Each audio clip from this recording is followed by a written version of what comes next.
നമസ്കാരം. പാകിസ്ഥാനിൽ വിതരണം ചെയ്ത ന്യൂയോർക്ക് ടൈംസ് പത്രത്തിൻ്റെ മുൻ പേജ് അന്താരാഷ്ട്ര തലത്തിൽ തന്നെ ശ്രദ്ധേയമാകുന്നു. പത്രത്തിൻ്റെ മുൻ പേജിലെ ഒരു പ്രധാന ഭാഗം പൂർണ്ണമായും ഒഴിഞ്ഞു കിടക്കുന്നതായിരുന്നു കാഴ്ച.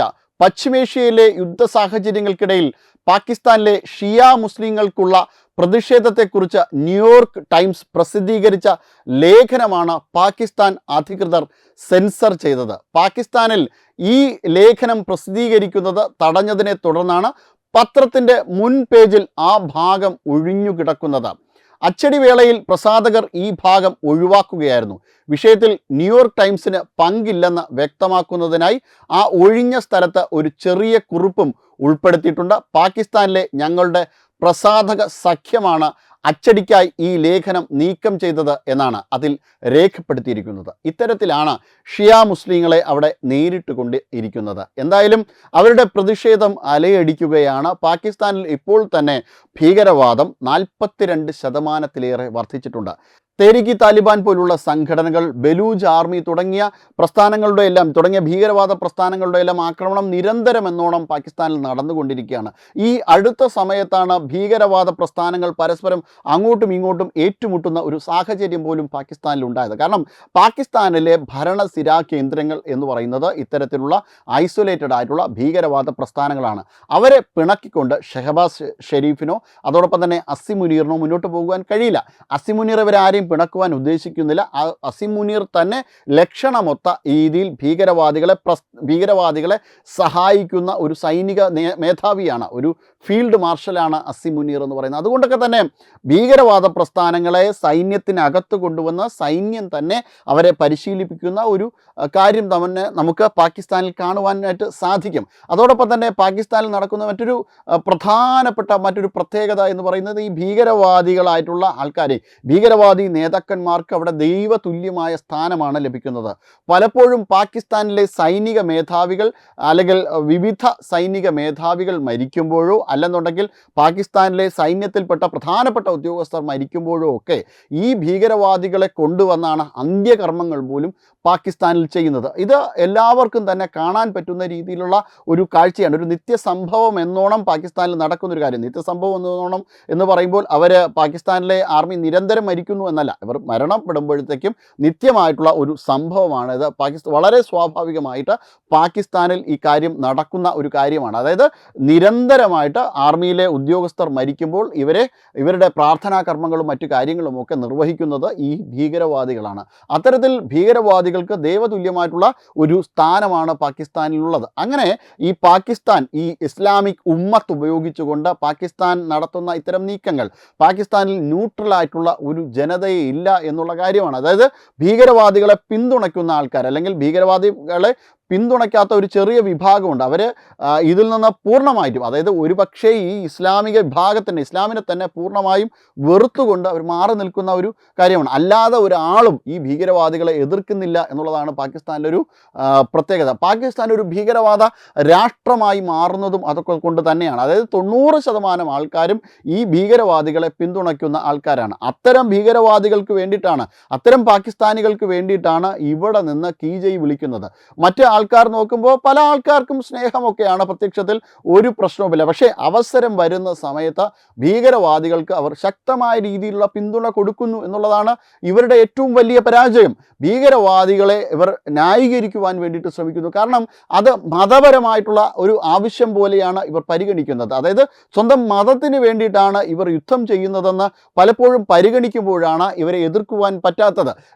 ജമ്മു കാശ്മീരിൽ പോലും ഇത്തരത്തിലുള്ള ഭീകരവാദികളെ അനുകൂലിക്കുന്ന സാധാരണക്കാരായിട്ടുള്ള ആൾക്കാരെ നമുക്ക് കാണുവാൻ കഴിയണം. കാരണം അത്തരം ആൾക്കാർ, സാധാരണക്കാരായിട്ടുള്ള ആൾക്കാർ എന്ന് പറയുന്നത് അവർ ഒരു കാരണവശാലും പണത്തിനോ മറ്റു കാര്യങ്ങൾക്കോ വേണ്ടിയിട്ടല്ല, മതത്തിന് വേണ്ടിയിട്ട് ഭീകരവാദത്തെ അന്ധമായി പിന്തുണയ്ക്കുന്ന ഒരു വലിയ ഭൂരിപക്ഷം ആൾക്കാരെ നമുക്ക് ജമ്മു കാശ്മീരിൽ കാണാൻ പറ്റും. ഇപ്പോഴും ഈ ഭീകരവാദികൾക്ക് ഷെൽട്ടറുകൾ ഉയരുന്നുണ്ട് ജമ്മു കാശ്മീരിൽ. ഈ ഷെൽട്ടറുകൾ ഉയരുന്നത് ചില സാധാരണക്കാർ സഹായിച്ചുകൊണ്ടാണ് അവർക്ക് ദിവസങ്ങളോളം ഈ ഷെൽട്ടറുകൾ പതിയിരിക്കുവാനും ഭീകരാക്രമണം നടത്തുവാനുമുള്ള സാധ്യതകൾ ഒരുക്കി കൊടുക്കുന്നത്. തിരിച്ചവരെ കാണുന്നതോ പലരെയും ലൈംഗിക അടിമകളായിട്ട് പോലും ഉപയോഗിക്കുന്നുണ്ട്.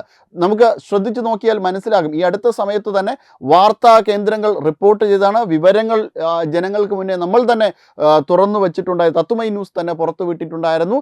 അതായത് പാകിസ്ഥാനിലുള്ള POKയിൽ പെടുന്ന അവിടുത്തെ ആൾക്കാർ, ഇവിടുന്ന് പോകുന്ന കശ്മീരികളെ അവിടെ ലൈംഗിക അടിമകളായിട്ട് അല്ലെങ്കിൽ അവരുടെ ദൈനംദിനമായിട്ടുള്ള ലൈംഗിക താല്പര്യങ്ങൾക്ക് വേണ്ടിയിട്ട് പോലും അവർ ഉപയോഗിക്കപ്പെടുത്തുന്നു. അതോടൊപ്പം തന്നെ ഇവരുടെ സാധാരണ കൊടും ക്രൂരതയാണ് ഇവരോട് കാണിക്കുന്നത്. അതിലൊന്നും ഇവർക്ക് പരാതിയില്ല. കാരണം ഇവരിൽ പല ആൾക്കാർക്കും ഇതൊരു മതപരമായ കാര്യമായിട്ടാണ് ഇവർക്ക് തോന്നുന്നത്. അതായത് ഭീകരവാദികളെ സ്വർഗം നേടിക്കൊടുക്കുക എന്നത് മതപരമായിട്ടുള്ള കാര്യമാണെന്ന് വിശ്വസിക്കുന്ന ആൾക്കാർ പോലുമുണ്ട്.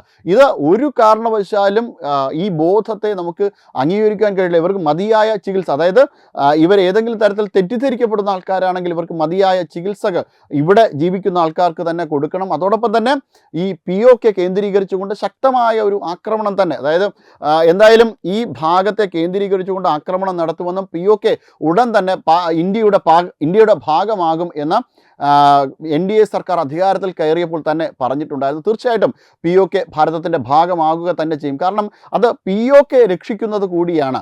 കാരണം POK അവിടുന്ന് രക്ഷിച്ചില്ല എങ്കിൽ പൂർണ്ണമായും അവിടുത്തെ മനുഷ്യർ ഭീകരവാദികളായിട്ട് മാറും, ഒന്നിനും കൊള്ളാത്തവരായിട്ട് മാറും, ലോകത്തിന് തീർത്തും വെറുക്കപ്പെട്ടവരായിട്ട് ആ ജനത മാറുമെന്നുള്ള കാര്യം ഉറപ്പാണ്. കാരണം അവിടെ അവർ ഭീകരവാദത്തിന് വേണ്ടിയിട്ട് മാത്രമാണ് ഈ മനുഷ്യരെ ഉപയോഗിക്കുന്നത് എന്നുള്ളതാണ്. അപ്പോൾ അവരെ തിരിച്ചു കൊണ്ടുവരണമെങ്കിൽ അതിൽ പ്രധാനമായിട്ടും ഒരു ആക്രമണം നടന്നേ മതിയാവൂ. അവിടുത്തെ ഭീകരവാദികളെ കത്തിച്ചു കളഞ്ഞേ മതിയാവുള്ളൂ. തീർച്ചയായിട്ടും അങ്ങനെ നടന്നു എങ്കിൽ മാത്രമേ POKയ്ക്കും ഒരു മോചനമുണ്ടാകൂ. അത്തരത്തിലുള്ള ചടുലമായ നീക്കങ്ങൾ തന്നെയാണ് ഇപ്പോൾ ആരംഭിച്ചിട്ടുള്ളത്. അതിന് അധികം വൈകുകയൊന്നുമില്ല. പാകിസ്ഥാൻ 3-4 ഖണ്ഡങ്ങളാകുവാൻ വേണ്ടിയിട്ട് വലിയ കാലതാമസമൊന്നും വേണ്ട. കാരണം ബലൂച്ച് മേഖല കേന്ദ്രീകരിച്ചുകൊണ്ട് ഒരു രാജ്യമുണ്ടാകും. അതോടൊപ്പം തന്നെ പഞ്ചാബ്, സിന്ധ് പ്രവിശ്യകൾ മറ്റൊന്നായിട്ട് മാറും. അതോടൊപ്പം തന്നെ POK ഭാരതത്തിൻ്റെ ഭാഗമായിട്ട് മാറും. ഇങ്ങനെ പല ഖണ്ഡങ്ങളായിട്ട് പാകിസ്ഥാൻ മുറിക്കപ്പെടും. ഇനി ഭീകരവാദ രാജ്യങ്ങളൊന്നും തന്നെ ലോകത്തിൽ തുടർന്നുണ്ടാകാൻ പോകുന്നില്ല. ഭീകരവാദത്തിന് നേരെയുള്ള തുടർച്ചയായ യുദ്ധമാണ് ഇസ്രായേൽ ഇതിനോടകം തന്നെ പാലസ്തീനിൽ ആരംഭിച്ചത്. ഇനി തുടർച്ചയായ ആക്രമണങ്ങൾ ഇവർക്ക് നേരെ നടക്കും.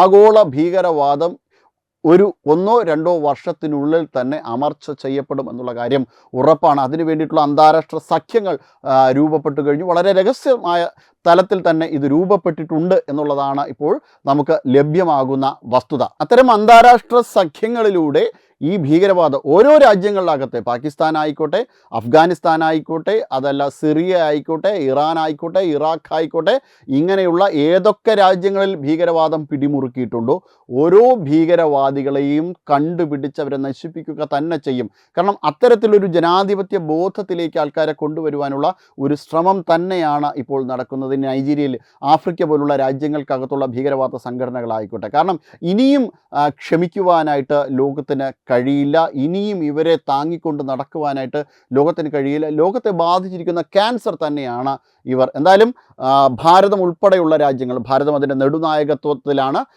ഭാരതം നെടുനായകത്വത്തിൽ നിന്നുകൊണ്ട് തന്നെ, ഭാരതവും ഇസ്രായേലും ഒപ്പത്തിനൊപ്പം നിന്നുകൊണ്ട് തന്നെ ഈ ഭീകരവാദികളെ അമർച്ച ചെയ്തിരിക്കും. വെബ് ഡെസ്ക് തത്വമൈ ന്യൂസ്. വിട്ടുവീഴ്ചയില്ലാത്ത നിലപാടുകളുമായി ദേശീയതയുടെയും സമാജത്തിൻ്റെയും ശാക്തീകരണത്തിനു വേണ്ടി തത്വമയിയുടെ ജൈത്രയാത്ര തുടരുകയാണ്. യൂട്യൂബിൽ മാത്രം തത്വമയിക്ക് 10 ലക്ഷം സബ്സ്ക്രൈബേഴ്സിലേക്ക് എത്താൻ ഏതാനും ചുവടുകൾ മാത്രമാണ് ബാക്കി. മറ്റ് സോഷ്യൽ മീഡിയ പ്ലാറ്റ്ഫോമുകളിലും തത്വമയിയുടെ നിറസാന്നിധ്യം തുടരുകയാണ്. ഈ അവസരത്തിൽ ഞങ്ങൾക്ക് നിങ്ങളോടുള്ള അഭ്യർത്ഥന ഞങ്ങളോടൊപ്പം നിൽക്കുക എന്നുള്ളതാണ്. നിങ്ങൾ ഉപയോഗിക്കുന്ന ഏത് സോഷ്യൽ മീഡിയ പ്ലാറ്റ്ഫോം ആണെങ്കിലും ഞങ്ങളുടെ വരിക്കാരാകുക, ഞങ്ങളെ സബ്സ്ക്രൈബ് ചെയ്യുക, നിങ്ങളുടെ സുഹൃത്തുക്കളിലേക്ക് തത്വമയിയുടെ ഈ സന്ദേശം പ്രചരിപ്പിക്കുക. ഞങ്ങളോടൊപ്പം നിൽക്കൂ, രാഷ്ട്രത്തോടൊപ്പം നിൽക്കൂ, ദേശീയതയ്ക്കൊപ്പം സഞ്ചരിക്കൂ.